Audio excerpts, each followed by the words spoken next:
Ayan po guys, ang dami na naman no nakuha ni pare ko sa sa basurahan.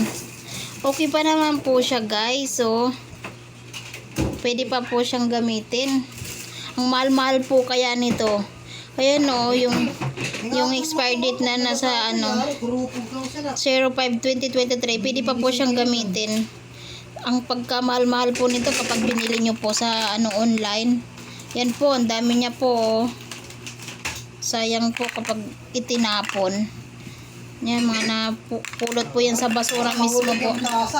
Pinagtatapon po ng pabrika po ng yan na masura po sila. Dami nila guys po nakuha oh.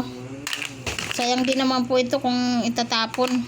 Siyempre alam nyo naman guys, tayong mga babae ang hilig sa mga kolorete.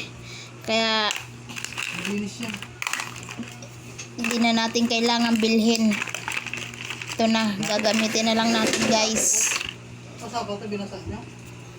Guys, ito ang ganda niya guys. So try natin itong gamitin.